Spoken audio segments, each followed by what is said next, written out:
Doctor صاحب ہمارا آج کا دوسرا سوال ہمیں نجمہ نصیر صاحبہ نے سرگودا سے بھیجا ہے۔ وہ کہتی ہیں السلام علیکم ڈاکٹر صاحب۔ وعلیکم السلام۔ اللہ تعالیٰ نے ہمیں دنیا کی تمام نعمتوں سے نوازا ہے، روپیہ، پیسہ، وسیع و عریض کاروبار اور جائیداد، بہترین خاندان، نیک اور صالح اولاد۔ کس کس نعمت کا نام لوں اور کس کس نعمت کا شکر ادا کروں؟ اس کے لیے ایک تو کیا کئی زندگیاں بھی کم ہیں، لیکن جس چیز کی خواہش ہے وہ ہے اللہ تعالیٰ کی طرف سے خانہ کعبہ کی زیارت، روزہ رسول صلی اللہ علیہ وسلم پر حاضری کا موقع،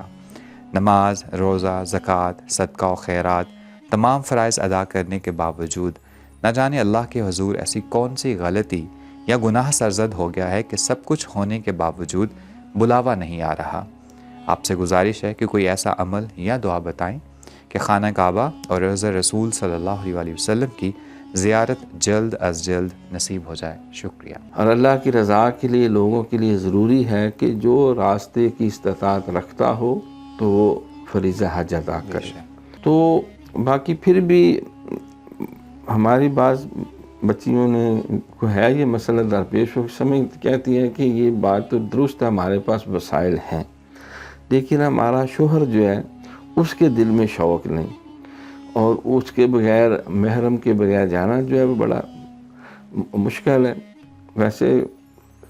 سعودی گورنمنٹ نے تو کہا بغیر محرم کے بھی آ جاؤ، کوئی رکاوٹ نہیں، لیکن ایک شرعی ضرورت ہے، کیونکہ بہت سارے ایسی جگہ آتی ہیں حج کے دوران، عمرے کے دوران، کہ جہاں پہ اکیلی عورت کے لیے بہت سارے مسائل، اور وہ پھر خطرے میں پڑ سکتی ہے، جان بھی، اخلاق بھی، کردار بھی، اور کئی جو ہے وہ قباحتیں، کیونکہ سفر بھارت سفر ہے، بے شک، تو اس میں کوئی بھی ان ایکسپیکٹڈ سچویشن کریٹ ہو سکتی ہے۔ اگر کوئی محرم نہ ہو، کون سنبھالے گا،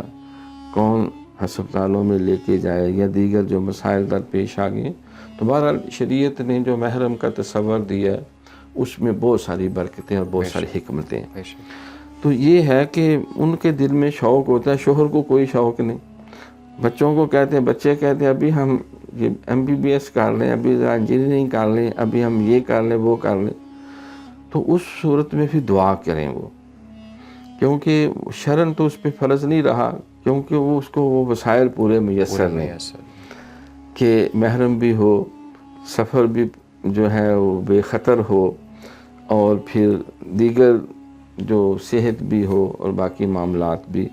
جن کو فقہاء نے بیان کیا۔ تو لیکن دعا کرے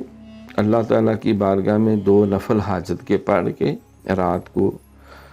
عشاء کے بعد 5 تسبیح پڑھے، اللہم یا مسبب الاسباب، یا مسبب الاسباب، اے اللہ، اے نیک اسباب پیدا کرنے والے، مجھ مسکین کے لیے بھی حج کے لیے نیک اسباب پیدا فرما۔ اور دوسرا ہے کہ درود شریف کثرت سے پڑھا جائے، وہ بھی کم از کم 3 تسبیحیں، کوئی درود شریف چھوٹا پڑھ لیں،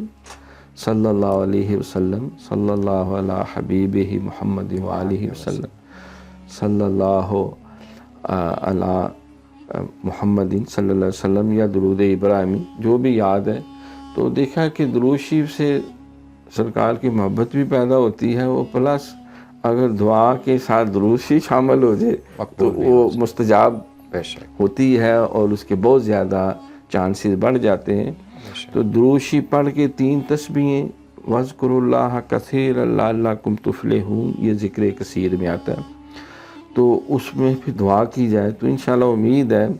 اللہ تعالیٰ جو ہے وہ میاں کا دل نرم کر دے گا، یا کوئی اور ایسا اس کے لیے محفوظ راستہ نکل آئے گا، ایسا سبب اللہ لگا دے گا کہ ان کے دل کی چاہت بھی پوری ہو جائے گی، اور لڑائی جھگڑے کا ماحول بھی پیدا نہیں ہوگا۔ ماشاءاللہ۔